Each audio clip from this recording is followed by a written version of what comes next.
أعوذ بالله من الشيطان الرجيم بسم الله الرحمن الرحيم واعتصموا بحبل الله جميعا ولا تفرقوا وقال رسول الله صلى الله عليه وسلم أحب الأعمال إلى الله تعالى سرور تدخله على مسلم أو كما قال عليه الصلاة والسلام ঐতিহ্যবাহী জামিয়া ইসলামিয়া উবাইদিয়া নানুপুরের একটি অঙ্গ সংগঠন নানুপুর উবাইদিয়া জমিনী সংস্থা কর্তৃক আয়োজিত আজকের এই মুহূর্তে সেমিনারের মুহূর্তে জলসার আমাদের সাংগঠনিক সাধারণ সম্পাদক সহ এবং আমাদের দিক নির্দেশনাকারী যে সমস্ত বড় ভাইয়েরা রয়েছেন সকলকে আমার অন্তরের অন্তঃস্থল থেকে মোবারকবাদ জানিয়ে আমি আমার বক্তব্য দিতে চলছি। আমি আমার বিষয় সম্পর্কে যে বিষয়টি এই সাংগঠনিক সম্পাদকের পক্ষ থেকে বিষয়টি নির্ধারণ করে দেওয়া হয়েছে সেটা হলো আমাদের যে সংস্থা রয়েছে এই সংস্থার লক্ষ্য উদ্দেশ্য কি এবং আমরা এই সংস্থাকে আমরা কিভাবে আরো উন্নতির দিকে নিয়ে যেতে পারবো এটা নিয়ে আমরা কিভাবে কাজ করব এবং সামনে এই সংস্থাকে আমরা সামনে রেখে সকলেই আমরা ইজতেমাই ভাবে এই সংস্থাকে কিভাবে আরো উন্নতির দিকে করা যায় উন্নতির দিকে নেওয়া যায় আরো ডেভেলপমেন্ট করা যায় সেই দিকেই আমরা কি করব খেয়াল রাখার জন্য এই আমি সকলকে অনুরোধ করব। তো আমার এই বিষয় সম্পর্কে আমি কিঞ্চিত পরিমাণ আলোকপাত করার প্রয়াস চালাবো ইনশাআল্লাহ।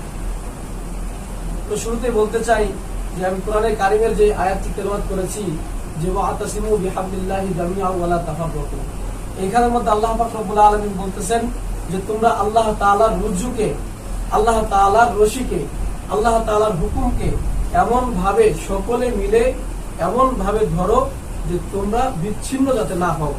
তো এখান থেকে আমরা বুঝতে পারি যে কোনো একটা সংস্থা যে কোনো একটা সংগঠন করার উদ্দেশ্য হলোই যে ওই সংগঠনের সাথে আমরা এই নিবিড় ভাবে জড়িত থাকবো, সুশৃঙ্খল ভাবে আমরা জড়িত থাকবো, যেন আমরা এককভাবে কোনো একটা উদ্যোগ না নিই। সংস্থার সাথে সংস্থা যে সম্পর্কে আমাদেরকে দিক নির্দেশনা দিয়েছেন এই সম্পর্কেই আমরা আগাবো এবং এই সম্পর্কে আমরা কাজ করে যাব। তো আমি যে ছোট্ট একটি হাদিস করেছি সেটা সম্পর্কে আমি যদি বলি অনেক বিস্তর আলোচনা রয়েছে, সেখানের মধ্যে এই সংগঠনের বিষয় সম্পর্কেই এই এই এই হাদিসের মধ্যে আল্লাহ রাসূল সাল্লাল্লাহু আলাইহি ওয়াসাল্লাম বলেছেন যে আহাব্বুল আমালি ইলাল্লাহি তাআলা সুরুরুন তুদখিলুহু ইলাল মুসলিম আও কামা ক্বাল আলাইহিস সালাতু ওয়াসসালাম।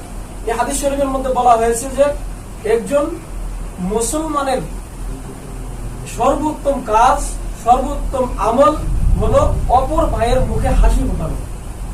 তো এই যে কথাটা বলা হয়েছে এটা একমাত্র সংস্থার মধ্যেই পাওয়া যায় অথবা একটা সংগঠনের মাধ্যমে পাওয়া যায় অথবা একটা সামাজিক ব্যবস্থাপনার মাধ্যমে পাওয়া যায়। তো আমরা এই বন্যা দুর্ভোগ বন্যা কবলিত এলাকার মানুষের জন্য কি করতে পেরেছি আমাদের বাংলাদেশের জনগণ দেখেছে, সকলেই দেখেছে, এটা মিডিয়াতেও প্রচার হয়েছে, আমরা কতটুকু অবদান রাখতে পেরেছি। ইনশাআল্লাহ আমরা ভবিষ্যতে আমাদের সংস্থার পক্ষ থেকে যদি আমাদের বড় ভাইয়েরা আমাদের উস্তাদগণ আমাদের দিক নির্দেশনাকারী এই সংস্থার সাথে জড়িত বিশেষ করে আমাদের প্রবাসী বিলাল ভাই তিনি অত্যন্ত এই খুশির সহিত জানিয়েছেন যে তোমরা যে আমি এই প্রবাসী থাকার পরেও যে তোমরা মাদ্রাসার ছাত্রদেরকে নিয়ে এইভাবে তোমরা অত্যন্ত খুশির সাথে আনন্দের সহিত আমার এই যে সংস্থা রয়েছে রেখে যাওয়া সংস্থা এই সংস্থাকে সামনে রেখে এই সংস্থার এই উজ্জ্বল এবং ভবিষ্যৎ প্রকল্পে আরো যাতে আমরা উন্নতি করতে পারি সেটা নিয়ে কাজ করতেছো, এটা আমার কাছে অত্যন্ত ভালো লাগতেছে। তো আমি এই সম্পর্কে এই সর্বপ্রথম এই কৃতজ্ঞতা জানাতে বাধ্য হচ্ছি আমাদের বড় ভাই এই বিলাল হোসেন সাহেবকে। এরপরে আমি এখানে উপস্থিত রয়েছেন আমাদের বড় ভাইরা দিক নির্দেশনাকারী, তাদেরকেও আমি প্রাণ ঢালা অভিনন্দন এবং যাদের সহযোগিতায় আজকে আমরা দেখিয়ে দিয়েছি পুরো বাংলাদেশের মধ্যে আমাদের নানুপুর উবাইদিয়া জমিনী সংস্থাও একটি কল্যাণমূলক মানব কল্যাণমূলক কাজ করে যাচ্ছে, এটাও আমাদের বাংলার মানুষ দেখেছে। সত্যি কথা বলতে আমরা যারা দায়িত্বশীল ছিলাম আসলে বলতে গেলে একটা সংগঠনের উদাহরণ দিতে গিয়ে আমি বলি যে সংগঠন হলো আপনারা যে সকলে এখানে উপস্থিত আছেন সকলে একটা একটা ফুলের মতো, এখানে যারাই আছেন সবাই একটা একটা ফুল। এখন এক একটা ফুল এক এক জায়গায় থাকলে সৌন্দর্যটা কম দেখা যায়। এই জন্যই যদি আমরা যে আল্লাহ পাক রব্বুল আলামিন আয়াতের মধ্যে বলেছেন যে ওয়াতাসিমু বিহাবলিল্লাহি জামিআ ওয়ালা তাফাররাকু, তোমরা পৃথক হইও না। পৃথক হলে কি হবে?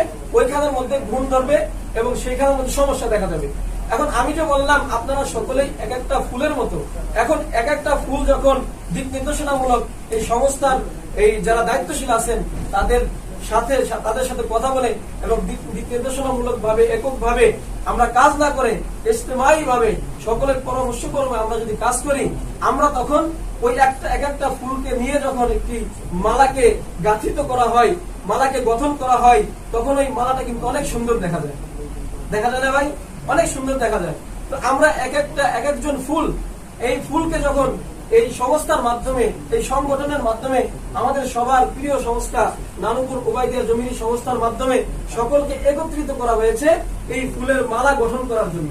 এই সংস্থার সাথে আমরা যখন থাকবো, সংস্থাকে মেনে চলবো, সংস্থার সামনে থেকে আমরা কাজ করব, তখন আমাদেরকে দেখাবে ওই ফুলের মালার মতো।